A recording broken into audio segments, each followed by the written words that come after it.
드레이크의 성공 전략, 저는 한 2가지 정도로 살펴보았는데요.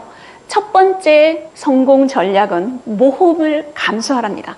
해적한테서 모험을 빼버리면 시체라고 할 수가 있죠. 해적들은 모험을 두려워하지 않았습니다. 1577년 12월 13일 드레이크는 영국 남부의 플리머스 항구를 출발했습니다. 5척의 배를 이끌고 대서양을 나섰죠. 이때 대서양을 나서기 전에 드레이크는 여왕을 아련합니다. 여왕과 3가지 정도의 긴밀한 이야기를 나누었는데요. 여왕은 드레이크한테 이렇게 명령을 합니다. 첫 번째, 스페인 선박을 약탈하라. 2번째, 태평양 어느 곳에 있는 땅을 탐험하도록 하라. 3번째, 남미에 있는 원주민과 교역로를 확보하라. 이런 3가지 명령을 드레이크한테 하달을 했습니다. 드레이크 5척의 선단을 이끌고 떠났습니다. 남미 쪽으로 내려왔겠죠? 여기에서 쭉쭉쭉쭉 내려옵니다. 당시에는 마젤란이 세계 일주를 했었던 후였기 때문에 마젤란 해협을 통과해가지고 남미 서쪽으로 항해하는 길이 가장 빠른 길이었습니다. 그런데 폭풍우를 만났습니다. 마젤란 해협으로 들어가지 못했죠. 그러면 어떻게 될까요? 5척의 선단은 더 밑으로 내려오게 됩니다. 다시 말해서 남극과 남미 끝부분 사이를 통과하게 되죠. 굉장히 위험한 곳이었습니다. 자그마치 파고가 10m 이상이나 되었죠. 이곳에서 폭풍우를 만나기도 하고 배 위에서 선상 반란이 일어나기도 했습니다. 원주민과 교육을 하려고 했지만 원주민의 공격을 받았습니다. 이 공격으로 드레이크는 얼굴에 화살을 맞기도 했었죠. 하지만 모험을 멈추지 않았습니다. 그래서 이 드레이크가 갔던 이 길을 우리는 드레이크 해협이라고 배우고 있습니다. 모험을 감수하고 갔던 드레이크, 드디어 돈벼락을 맞습니다. 칠레 해역에서 스페인 선박을 털었는데요. 25,000 페소 정도의 페루산 금이 실려있는 선박을 털었다는 거죠. 그런데 이거는 이 선박에 비하면 3발의 핍니다. 인류 역사상 가장 큰 해적주의 눈앞에 놓여 있었습니다. 바로 보물선이었죠. 카카푸에고호를 털었습니다. 성공했다는 거죠. 이 카카푸에고호에 은이 자그만치 26톤이 실려 있었습니다. 그리고 금이 80파운드가 실려 있었고요. 총 20만 파운드의 재물이 실려 있었는데 이것을 지금까지도 가늠하기 힘들다고 그럽니다. 카카푸에고호 이 선박에서 다른 선박으로 실어 나르는 데만 나흘 이상이 걸렸다고 하니까 어마어마하다고 할 수가 있죠. 지금 금액으로 환산을 한다면 1억 유로 정도라고 얘기를 하는데요. 1억 유로 그러면 한 1,800억 정도 될 거라고 예상을 합니다. 대단하죠. 프랜시스 드레이크가 이끌던 전술의 골든 하인드호입니다. 여기서 문제가 하나 있습니다. 스페인 선박을 2대 연급토 털었습니다. 스페인이 가만히 있지 않겠죠. 그래서 중간의 길목에서 이 골든 하인드호를 잡기 위해서 수많은 함대를 보냈죠. 보통 선박을 털고 난 다음에 파나마 해협을 통과하거나 왔던 길로 되돌아갈 수밖에 없죠. 이 대서양 쪽으로밖에 갈 수가 없습니다. 이 길목을 스페인 선박이 지키고 있었다는 거죠. 똑똑한 드레이크가 그걸 모를 리가 없습니다. 드레이크 어떻게 했을까요? 캘리포니아 쪽으로 갔다가 서진을 결정합니다. 다시 말해서 서쪽으로 진격하겠다라고 결정을 내렸죠. 왜요? 앞서 마젤란이 먼저 갔었거든요. 마젤란도 하는데 나라고 못할 소냐. 떠났습니다. 성공했을까요? 당연히 성공하죠. 마젤란은 필리핀에서 사망을 했잖아요. 그런데 살아서 돌아와서 처음으로 세계 일주를 성공시킨 인물이 바로 드레이크입니다. 여기에서 점향유를 가득 싣습니다. 배에 가득 싣고 아프리카 희망봉을 통과해가지고 드디어 영국에 도착하게 되었죠. 한 2년 7개월 만에 이 세계 일주를 성공시킨 거였습니다. 대단하지 않습니까? 이게 바로 골든 하인드호고요. 스페인의 당시 절대 군주가 펠리페 2세였습니다. 펠리페 2세. 얼마나 화가 났겠습니까? 그래서 드레이크한테 현상금을 내걸었어요. 현상금이 2만 투카트라고 얘기하는데 이게 달러로 환산하면 우리나라 돈으로 한 80억 정도 된다고 합니다. 드레이크 머리에 80억이 걸렸습니다. 그런데 드레이크를 잡지 못했습니다. 그래서 영국 여왕한테 드레이크를 스페인에 넘기든지 당장 사형을 시키시오라고 협박 아닌 협박을 하죠. 영국 여왕 엘리자베스 1세였습니다. 들었을까요? 안 들었을까요? 당연히 안 들었죠. 오히려 이 대담한 영국 여왕 엘리자베스 1세는 골든 하인드호 배에 올라서 드레이크를 만납니다. 자그마치 6시간 동안 자기 시간을 쪼개서 만나게 되죠. 여기에서 드레이크의 모험담을 듣게 됩니다. 엘리자베스 1세 입장에서 봤을 때 얼마나 행복했을까요? 왜냐하면 당시 영국은 이류 국가였습니다. 그리고 엘리자베스 1세가 여왕으로 취임했을 때 영국의 재정 상태는 거의 바닥이었습니다. 곳간이 텅텅 비었죠. 텅텅 비었던 이 곳간을 채워줬던 이가 바로 해적 드레이크였습니다. 그래서 드레이크한테 기사 자기를 내리게 되는 거죠. 이게 바로 제국의 시작이었습니다. 여왕과 해적왕의 파트너십이 시작이 된 거죠. 그래서 이 프랜시스 드레이크는 드디어 앞에 서가 붙습니다. 경이라는 게 붙여지죠. 드레이크 경이 되는 겁니다. 해적이 귀족이 되는 순간입니다. 인생 역전 드라마죠. 케인즈라고 유명한 경제학자가 있습니다. 당시 드레이크가 엘리자베스 여왕에게 바친 재화의 금액이 영국의 대외 부채를 갚고도 남아서 동인도 회사의 전신이 레판트 회사의 출자금으로 투자되었다라고 이야기를 했습니다. 많이 들었다는 얘기죠, 그죠? 해적도 중요한 국가 자원으로 활용할 줄 알았던 여왕 엘리자베스 1세였습니다. 잉글랜드의 엘리자베스 1세의 초상화인데요. 뭐가 제일 먼저 눈에 띄십니까, 여러분? 리본과 진주. 리본도 이쁘고 진주, 수많은 보석들이 보이실 겁니다. 유럽의 왕족들 중에서 보석 컬렉션으로는 1위를 달렸던 인물이 엘리자베스 여왕이라고 할 수가 있습니다. 이 여왕이 치장했던 다이아몬드 그리고 진주 다 해적 드레이크가 갖다 준 겁니다. 선물했다는 거죠. 그리고 여왕 뒤쪽에 보면 이게 바로 스페인의 무적 함대입니다. 그리고 여왕이 오른손으로 지구본을 잡고 있는데 이 검지손가락으로 가리키고 있는 땅이 바로 아메리카 신대륙입니다. 이 말은 이 무적 함대를 물리치고 아메리카 신대륙의 새 주인이 내가 되겠다라는 상징적인 그림이라고 할 수가 있습니다. 두 번째, 드레이크의 성공 전략. 끝까지 포기하지 마라. 근성을 가지라는 거죠. 드레이크한테도 위기가 있었습니다. 여러분 지금 한 요새를 보고 계시는데요. 베라크루즈라고 멕시코에 있는 항구 이름입니다. 자동차 이름 중에서 베라크루즈가 있죠.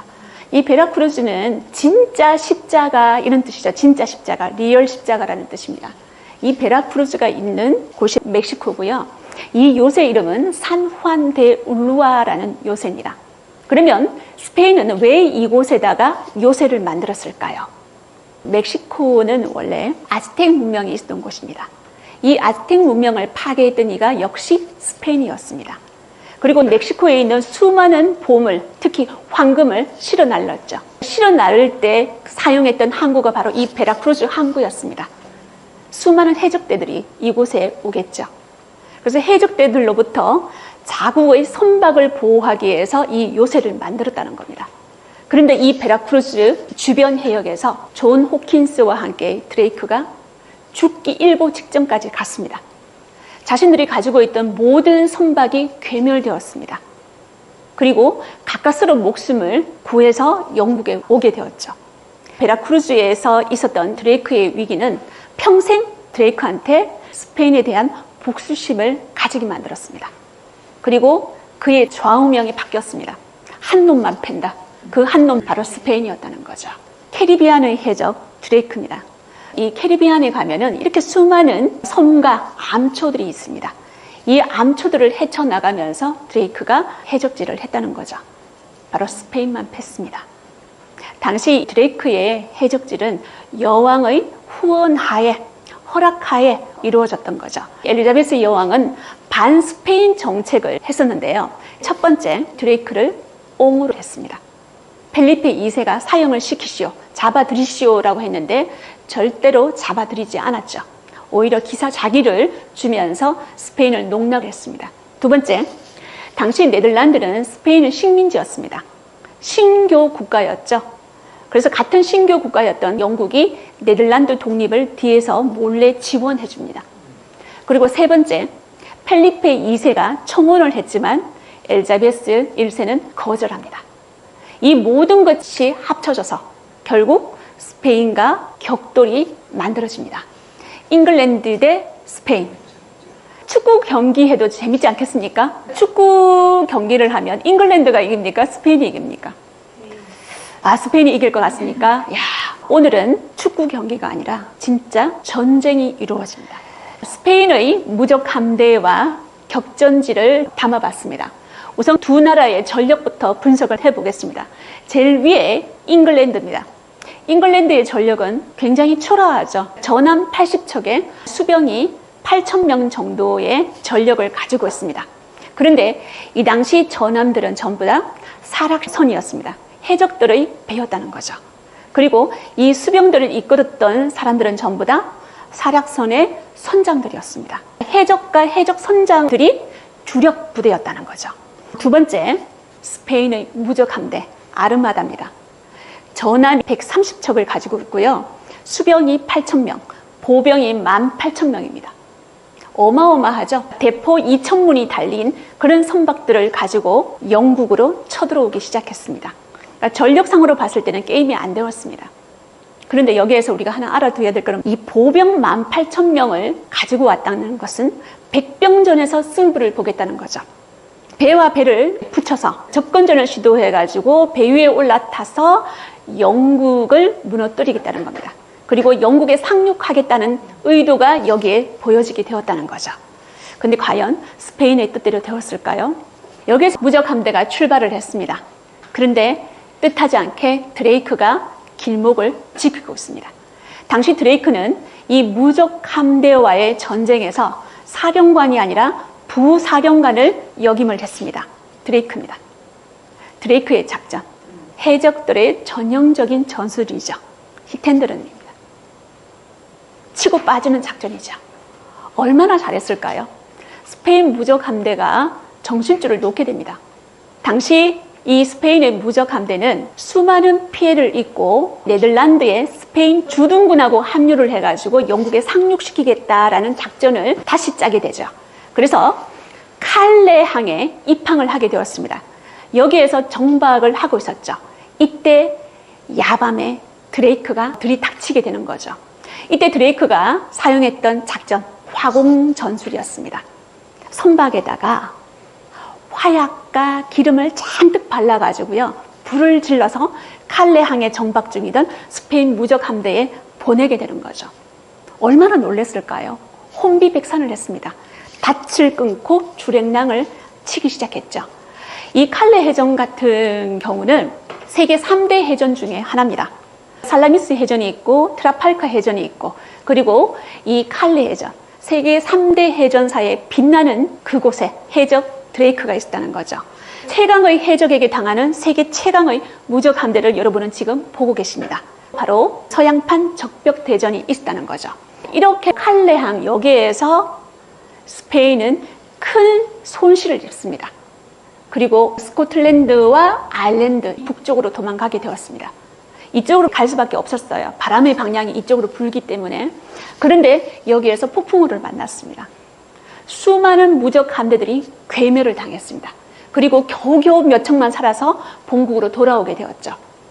이게 바로 해가 지지 않는 나라, 대영 제국의 시작 칼레 해전이었습니다. 그런데 잉글랜드 군이 스페인 무적 함대를 물리친 진짜 이유가 하나 있습니다. 바로 물이었습니다. 이 식수 오염이 무적 함대 패배의 결정타였다는 거죠. 그러면 이 식수는 왜 오염되었을까요? 몇 년 전에 영국의 함대를 이끌던 드레이크가 전면전에 앞서서 선제 공격을 한 지역이 있습니다. 스페인 남부에 있는 카디스라는 항구죠. 이곳은 무적 함대가 있었고요, 스페인의 보급 기지가 있습니다. 당시에 전쟁을 떠나기 위해서는 반드시 물이 필요했습니다. 그런데 당시 물통은 이렇게 목재로 만든 물통이었다는 거죠. 이 물통을 만들기 위해서는 목재를 바짝 말렸어야 됐습니다. 이 건조된 목재를 싣고 오는 그 선박을 드레이크가 공격했다는 거죠. 2년 정도 딜레이 시킬 수 있었습니다. 그런데 당시 성질이 급한 펠리페 2세가 나무가 채 마르기도 전에 물통을 성급하게 만들어가지고 출정을 시켰다는 거죠. 어떤 일이 일어났을까요? 출정한 지 며칠 만에 건조가 덜 된 그 물통에서 곰팡이가 생기기 시작합니다. 섞기 시작했다는 거죠. 물통이 썩었단 말은 물이 썩었다는 거죠. 이 물을 마시고 스페인의 병사들이 점점 병들기 시작했습니다. 이 전력으로 싸울 수 있을까요? 사기가 땅에 떨어졌는데 칼레 해전에서 키가 여기 있었다는 거죠. 이 무적 함대의 대패는 스페인이 독차지했던 해상 무역권을 잉글랜드에게 넘겨주는 계기가 되었습니다. 그 역사의 전환점에 해적 드레이크가 있었습니다. 스페인에서 드레이크는 엘 드라케, 용이라고 불렸습니다. 이 엘 드라케는 칼을 휘두르며 구교도를 죽이는 불을 뿜는 용이라고 알려져 있는데 스페인에서는 용으로 불렸지만 조국 잉글랜드에서는 영웅으로 불렸던 남자가 바로 드레이크였습니다. 드레이크는 해적으로서의 생을 결국 바다에서 마감합니다. 여기에서 말년에 해적질을 하다가 이질에 걸리게 됩니다. 55세경에 사망하게 되는데요.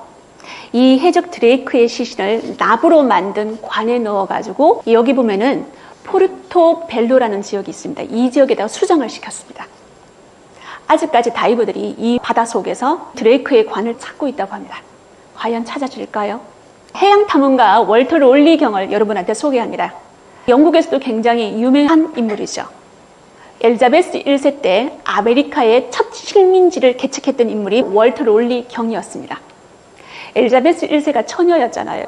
이 엘자베스 1세의 이름을 따서 버지니아라는 식민지를 개척했던 인물이 월터 롤리 경이었습니다. 이 사람이 했던 유명한 어록이 하나 있습니다. 바다를 차지하는 자, 무역을 장악한다. 세계의 무역을 장악하는 자, 세계의 부를 차지할 것이며 결과적으로 세계 그 자체를 지배할 것이다 라고 이야기를 했습니다. 여러분은 동의하십니까? 맞습니다.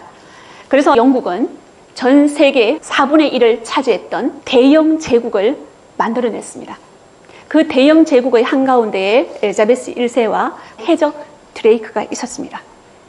저는 오늘 프랜시스 드레이크에 대해서 여러분하고 얘기를 나누었습니다. 영국과 엘자베스 1세에게 바다의 주도권을 선물했던 전설의 해적 왕이었습니다.